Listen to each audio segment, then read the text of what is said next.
जय माता दी भक्तों, आप सभी पर माँ भगवती कृपा सदैव बनी रहे। भक्तों, आज हम सुनेंगे दुर्गा सप्तशती पाठ का अध्याय 10, जिसे आप अंत तक अवश्य श्रवण करें। भक्तों, गुप्त नवरात्रि में दुर्गा सप्तशती का पाठ का श्रवण करना बहुत ही पुण्यकारी होता है। इससे माँ भगवती का आशीर्वाद प्राप्त होता है। इसलिए भक्तों, इस आप अध्याय को अंत तक श्रवण करें और कमेंट में जय माता दी अवश्य लिखें।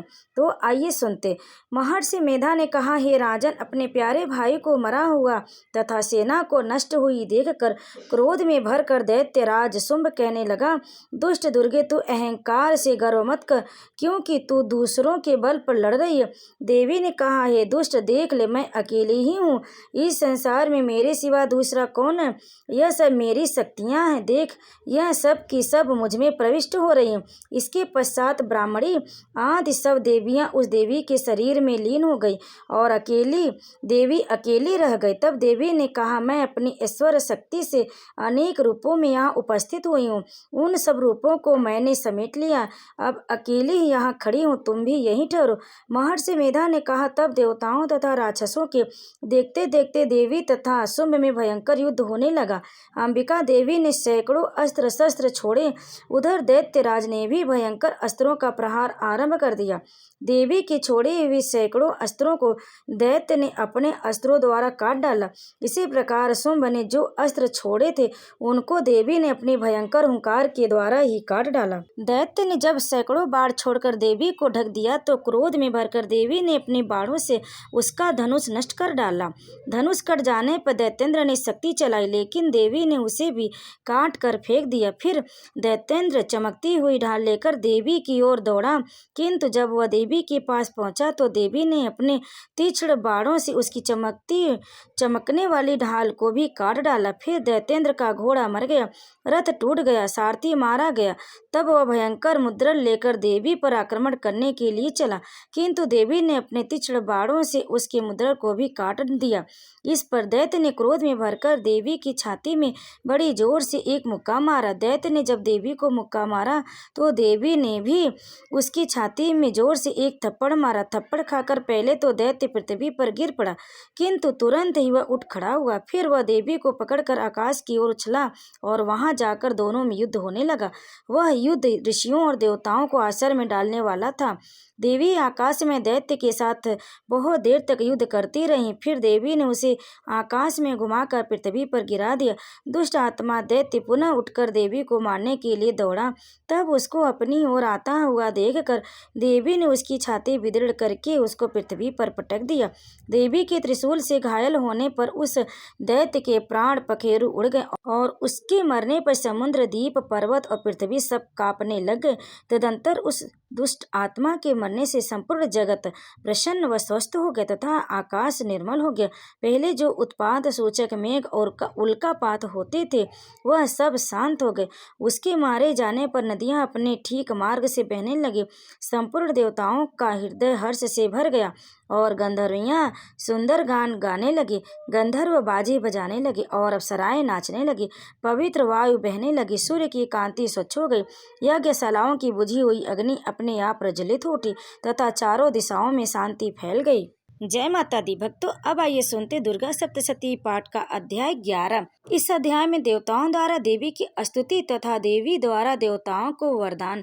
महर्षि मेधा कहते हैं, दैत्य के मारे जाने पर इंद्र आदि देवता अग्नि को आगे करके कात्यायनी देवी की स्तुति करने लगे। उस समय अभिष्ट की प्राप्ति के कारण उनके मुख खिले हुए थे। देवताओं ने कहा, हे शरणागतों के दुख दूर करने वाली देवी, तुम प्रसन्न हो। हे संपूर्ण जगत की माता, तुम प्रसन्न हो।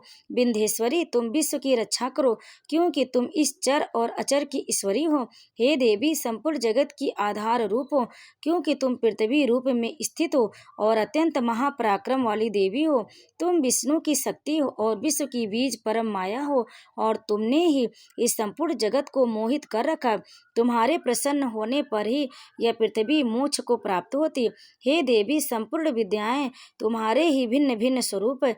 इस जगत में जितनी स्त्रियां हैं वह सब तुम्हारी ही मूर्तियां। एकमात्र तुमने इस जगत को व्याप्त कर रखा है। तुम्हारी स्तुति किस प्रकार हो सकती है, क्योंकि तुम परम बुद्धि रूप और संपूर्ण प्राणी रूप, स्वर्ग और मुक्ति देने वाली हो। अतः इसी रूप में तुम्हारी स्तुति की गई है। तुम्हारी स्तुति के लिए इससे बढ़कर और क्या युक्तियां हो सकती हैं। संपूर्ण जनों के हृदय में बुद्धि रूप होकर निवास करने वाली, स्वर्ग तथा मोक्ष प्रदान करने वाली, हे नारायणी देवी, तुमको नमस्कार है। कला, काष्ठा आदि रूप से अवस्थाओं को परिवर्तन की ओर ले जाने वाली तथा प्राणियों का अंत करने वाली नारायणी, तुमको नमस्कार है। हे नारायणी, संपूर्ण मंगलों के मंगल रूप वाली, हे शिवे, हे संपूर्ण प्रयोजनों को सिद्ध करने वाली, हे शरणागत वत्सला, 3 नेत्रों वाली गौरी, तुमको नमस्कार है। सृष्टि, स्थिति तथा संहारों की शक्ति भूता सनातनी देवी, गुणों का आधार तथा सर्व सुखमयी नारायणी, तुमको नमस्कार है। हे शरण में आए हुए शरणागतों, दीन दुखियों की रक्षा में तत्पर, संपूर्ण पीड़ाओं को हरने वाली, हे नारायणी, तुमको नमस्कार है। हे नारायणी, तुम ब्राह्मणी का रूप धारण करके हंसों से जुते हुए विमान पर बैठती हो तथा कुश से अभिमंत्रित जल छिड़कती रहती हो, तुम्हें नमस्कार है। महेश्वरी रूप से त्रिशूल, चंद्रमा और सर्पों को धारण करने वाली, हे महावृषभ वाहन वाली नारायणी, तुमको नमस्कार है।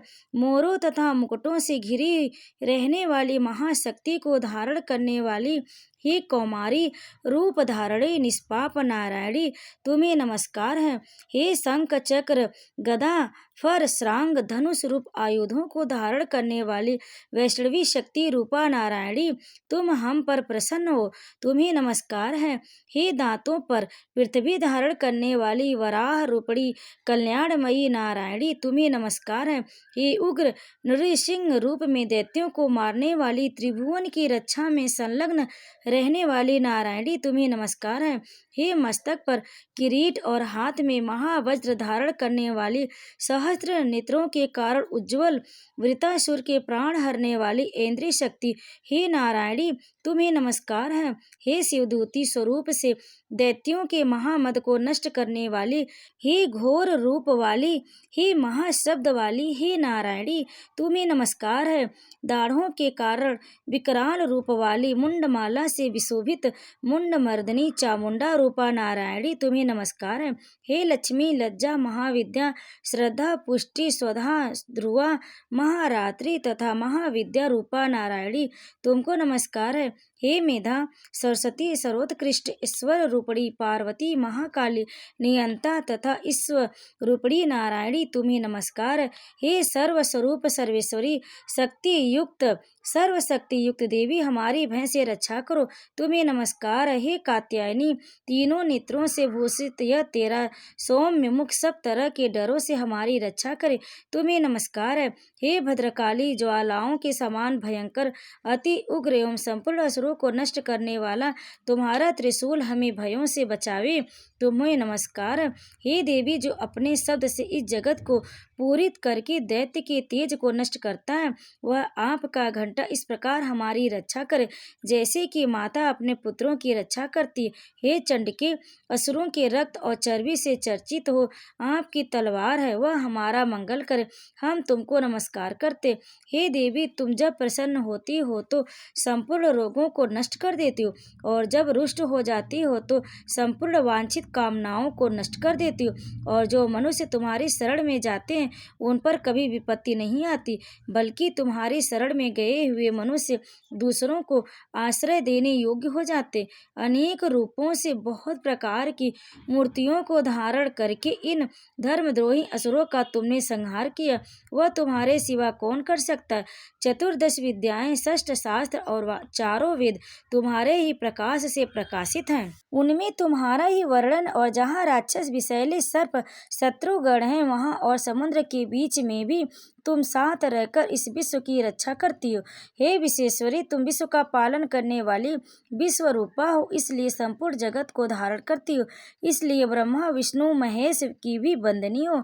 जो भक्ति पूर्वक तुमको नमस्कार करते हैं वह विश्व को आश्रय देने वाले बन जाते। हे देवी, तुम प्रसन्न हो और असुरों को मार कर जिस प्रकार हमारी रक्षा की है, ऐसे ही हमारे शत्रुओं से सदा हमारी रक्षा करती रहो। संपूर्ण जगत के पाप नष्ट कर दो, और पापियों तथा उनके फल स्वरूप होने वाली महामारी आदि बड़े बड़े उपद्रवों को शीघ्र ही दूर कर दो। विश्व की पीड़ा को हरने वाली देवी, शरण में पड़े हुए पर प्रसन्न हो और त्रिलोक निवासियों की पूजनीय परमेश्वरी, हम लोगों को वरदान दो।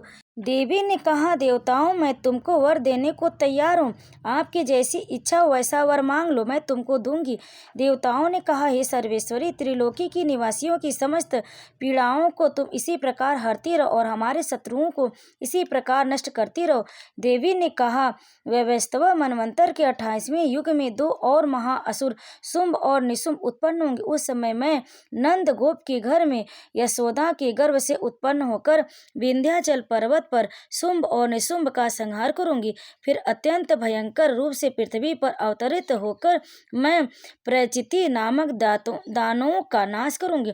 उन भयंकर महाअसुरों को भक्षण करते समय मेरे दांत अनार पुष्प के समान लाल होंगे। इसके पश्चात स्वर्ग में देवता और पृथ्वी पर मनुष्य मेरी स्तुति करते हुए मुझे रक्त दंतिका कहेंगे। और फिर जब 100 वर्ष तक वर्षा न होगी तो मैं ऋषियों की स्तुति करने पर आयोनिज नाम से प्रकट होंगी और अपने 100 नेत्रों से ऋषियों की ओर देखूंगी। अतः मनुष्य शताक्षी नाम से मेरा कीर्तन करेंगे। उसी समय मैं अपने शरीर से उत्पन्न हुए प्राणों की रक्षा करने वाले शाकों द्वारा सब प्राणियों का पालन करूंगी और तब इस पृथ्वी पर शाकंभरी के नाम से विख्यात होंगी। और इसी अवतार में मैं दुर्ग नामक महाअसुर का वध करूंगी और इससे मैं दुर्गा देवी के नाम से प्रसिद्ध होंगी। इसके पश्चात जब मैं भयानक रूप धारण करके हिमालय निवासी ऋषियों महर्षियों की रक्षा करूंगी, तब भीमा देवी के नाम से मेरी ख्यात होगी। और जब फिर अरुण नामक 3 असुरों तीनों लोकों को पीड़ित करेगा, तब मैं असंख्य भ्रमरों का रूप धारण करके उस महादैत्य का वध करूंगी। तब स्वर्ग में देवता और मृत्युलोक में मनुष्य मेरी स्तुति करते हुए मुझे भ्रामरी नाम से पुकारेंगे। इस प्रकार जब जब पृथ्वी राक्षसों से पीड़ित होगी, तब तब मैं अवतरित होकर शत्रुओं का नाश करूंगी। जय माता दी। भक्तों, दुर्गा सप्तशती पाठ का अध्याय 11 यहीं पर समाप्त हुआ। अब माँ भगवती कृपा आप सभी पर सदैव बनी रहे। जय माता दी।